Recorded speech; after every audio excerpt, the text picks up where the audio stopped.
ആകാശവാണി.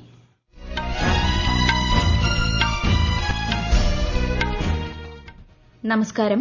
വാർത്തകൾ വായിക്കുന്നത് കൃഷ്ണ പ്രകൃതി.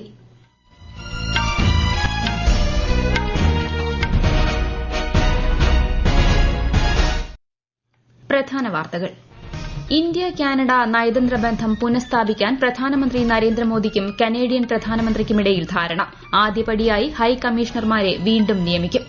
പാകിസ്ഥാനുമായുള്ള പ്രശ്നങ്ങൾ പരിഹരിക്കാൻ ഇന്ത്യ മൂന്നാം കക്ഷി സഹായം സ്വീകരിച്ചിട്ടില്ലെന്ന് ഡൊണാൾഡ് ട്രംപുമായുള്ള സംഭാഷണത്തിൽ പ്രധാനമന്ത്രി നരേന്ദ്രമോദി. നിലമ്പൂർ നാളെ പോളിംഗ് ബൂത്തിലേക്ക്. വോട്ടെടുപ്പിനുള്ള തയ്യാറെടുപ്പുകൾ അവസാന ഘട്ടത്തിലെന്ന് തിരഞ്ഞെടുപ്പ് കമ്മീഷൻ. ഇറാൻ ഇസ്രായേൽ സംഘർഷം 6ാം ദിവസവും രൂക്ഷമായി തുടരുന്നു.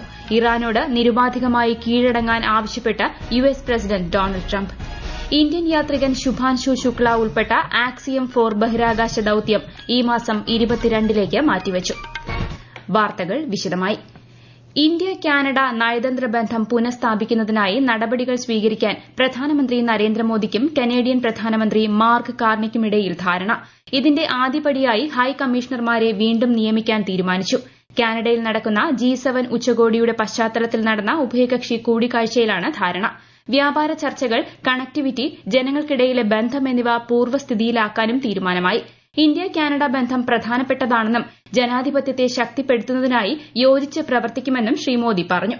പരസ്പര ബഹുമാനത്തിലും പരിഗണനയിലും അധിഷ്ഠിതമായ ഗുണപരമായ ബന്ധമാണ് ഇരു രാജ്യങ്ങൾക്കുമിടയിൽ വേണ്ടതെന്നും നേതാക്കൾ വ്യക്തമാക്കി. ക്രിയാത്മകമായ ചർച്ചകളാണ് കൂടിക്കാഴ്ചയിൽ നടന്നതെന്ന് വിദേശകാര്യ സെക്രട്ടറി വിക്രം മിശ്രി അറിയിച്ചു. The Prime Ministers agreed to take calibrated steps to restore stability to this very important relationship, and the first of these steps that was agreed on was to restore High Commissioners to each other's capitals at an early date. Other diplomatic steps will follow in due course. The two Prime Ministers also agreed to resume senior and working level mechanisms and discussions in a host of areas. Trade negotiations between the two countries that are currently paused. The two leaders also decided to instruct their officials to take it up at an early date. German chancellor Frederick Merz, French president Emmanuel Macron തുടങ്ങിയ നേതാക്കളുമായി പ്രധാനമന്ത്രി ഉഭയകക്ഷി കൂടിക്കാഴ്ചകൾ നടത്തി. UK, Japan, Australia, Italy, ദക്ഷിണാഫ്രിക്ക, Brazil എന്നീ രാജ്യങ്ങളിലെ ഉന്നത നേതാക്കളുമായും അദ്ദേഹം സംവദിച്ചു. പാകിസ്ഥാനുമായുള്ള പ്രശ്നങ്ങൾ പരിഹരിക്കാൻ മധ്യസ്ഥതയ്ക്കായി ഇന്ത്യ ഒരിക്കലും മൂന്നാം കക്ഷി സഹായം സ്വീകരിച്ചിട്ടില്ലെന്ന് പ്രധാനമന്ത്രി നരേന്ദ്രമോദി. യുഎസ് പ്രസിഡന്റ് ഡൊണാൾഡ് ട്രംപുമായി നടത്തിയ ടെലിഫോൺ സംഭാഷണത്തിലാണ് പ്രധാനമന്ത്രി ഇക്കാര്യം വ്യക്തമാക്കിയത്. ഓപ്പറേഷൻ സിന്ദൂർ, ഇന്ത്യ അമേരിക്ക വ്യാപാര കരാർ തുടങ്ങിയ വിഷയങ്ങളും ഇരുവരും ചർച്ച ചെയ്തു. ഭീകരവാദ പ്രവർത്തനങ്ങളെ യുദ്ധമായി തന്നെ കണക്കാക്കുമെന്നും 35 മിനിറ്റ് നീണ്ട സംഭാഷണത്തിൽ പ്രധാനമന്ത്രി വ്യക്തമാക്കിയതായി വിദേശകാര്യ സെക്രട്ടറി വിക്രം മിശ്രി അറിയിച്ചു.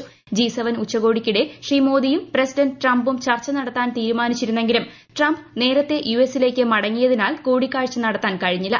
ഇന്ത്യ സന്ദർശിക്കാനുള്ള പ്രധാനമന്ത്രിയുടെ ക്ഷണം ഡൊണാൾഡ് ട്രംപ് സ്വീകരിച്ചു. ത്രിരാഷ്ട്ര സന്ദർശനത്തിന്റെ ഭാഗമായി പ്രധാനമന്ത്രി നരേന്ദ്രമോദി ഇന്ന് ക്രൊയേഷ്യയിലെ സാഗ്രേബിലെത്തും. ആദ്യമായാണ് ഒരു ഇന്ത്യൻ പ്രധാനമന്ത്രി ക്രൊയേഷ്യ സന്ദർശിക്കുന്നത്. ക്രൊയേഷ്യൻ പ്രധാനമന്ത്രി ആൻഡ്രേ പ്ലെങ്കോവിച്ചുമായി ശ്രീ മോദി ഇന്ന് ഉഭയകക്ഷി ചർച്ച നടത്തും. ശാസ്ത്ര സാങ്കേതിക വിദ്യ, കൃഷി, വിദ്യാഭ്യാസം തുടങ്ങിയ മേഖലയുമായി ബന്ധപ്പെട്ട 4 കരാറുകളിൽ ഇരു രാജ്യങ്ങളും ഒപ്പുവച്ചേക്കും. ക്രൊയേഷ്യൻ പ്രസിഡന്റ് സൊറാൻ മിലോനോവിച്ചുമായും ശ്രീ മോദി കൂടിക്കാഴ്ച നടത്തും. സൈപ്രസും കാനഡയും സന്ദർശിച്ച ശേഷമാണ് പ്രധാനമന്ത്രി ക്രൊയേഷ്യയിലേക്ക് എത്തുന്നത്. ഇറാൻ ഇസ്രായേൽ സംഘർഷം 6ാം ദിവസവും രൂക്ഷമായി തുടരുന്നു.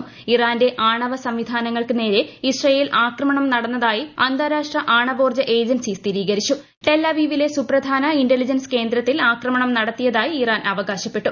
ജനവാസ മേഖലയിലും സൈനിക കേന്ദ്രങ്ങളിലും ആക്രമണം നടന്നതായി ഇസ്രായേൽ സ്ഥിരീകരിച്ചിട്ടുണ്ട്. സംഘർഷത്തിൽ ഇറാനിൽ 220 പേരും ഇസ്രായേലിൽ 20-ലധികം പേരും കൊല്ലപ്പെട്ടതായാണ് കണക്കുകൾ. ഇറാനെതിരെ അമേരിക്കൻ സൈന്യം ആക്രമണ നടപടികൾ സ്വീകരിച്ചിട്ടില്ലെന്നും ഇറാനിയൻ മിസൈലുകളെ പ്രതിരോധിക്കുന്നതിനുള്ള നടപടികൾ മാത്രമാണ് നടത്തിയിട്ടുള്ളതെന്നും യുഎസ് അറിയിച്ചു. അതേസമയം കൂടുതൽ യുഎസ് യുദ്ധവിമാനങ്ങളും ഇന്ധന ടാങ്കറുകളും മേഖലയിലേക്ക് വിന്യസിച്ചിട്ടുണ്ട്. അതിനിടെ ഇറാനോട് നിരുപാധികമായി കീഴടങ്ങാൻ യുഎസ് പ്രസിഡന്റ് ഡൊണാൾഡ് ട്രംപ് ആവശ്യപ്പെട്ടു. ഇറാന്റെ പരമോന്നത നേതാവ് ആയത്തുള്ള അലി ഖമേനിയെ വധിക്കാൻ അമേരിക്കയ്ക്ക് കഴിയുമെന്നും എന്നാൽ അത്തരം നടപടികളിലേക്ക് യുഎസ് ഇപ്പോൾ കടക്കുന്നില്ലെന്നും ട്രംപ് വ്യക്തമാക്കി. സാധാരണ പൌരന്മാർക്കും അമേരിക്കൻ സൈനികർക്കും നേരെ മിസൈലുകൾ വർഷിക്കാൻ യുഎസ് ആഗ്രഹിക്കുന്നില്ലെന്നും അദ്ദേഹം സമൂഹമാധ്യമത്തിൽ കുറിച്ചു. ആണവ പദ്ധതി അവസാനിപ്പിക്കാനുള്ള കരാറിന് തയ്യാറായില്ലെങ്കിൽ ഇറാൻ പ്രത്യാഘാതങ്ങൾ നേരിടേണ്ടി വരുമെന്നും ട്രംപ് മുന്നറിയിപ്പ് നൽകി. കേന്ദ്ര വാണിജ്യ മന്ത്രി പീയൂഷ് ഗോയലിന്റെ 2 ദിവസത്തെ UK സന്ദർശനത്തിന് ഇന്ന് തുടക്കമായി.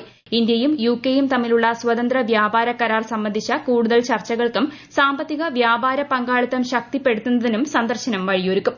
UK വാണിജ്യ വ്യവസായ സെക്രട്ടറി ജൊനാഥൻ റെയ്നോൾഡ്സുമായി കേന്ദ്രമന്ത്രി ഉഭയകക്ഷി കൂടിക്കാഴ്ച നടത്തും. ഈ വാർത്തകൾ ആകാശവാണിയിൽ നിന്ന്. ആകാശവാണി വാർത്തകളും വാർത്താധിഷ്ഠിത പരിപാടികളും All India Radio News Thiruvananthapuram YouTube ചാനലിലും All India Radio News Thiruvananthapuram Facebook പേജിലും AR News_ തിരുവനന്തപുരം ഇൻസ്റ്റഗ്രാം അക്കൌണ്ടിലും AR News_TVM X ഹാൻഡിലും ലഭ്യമാണ്.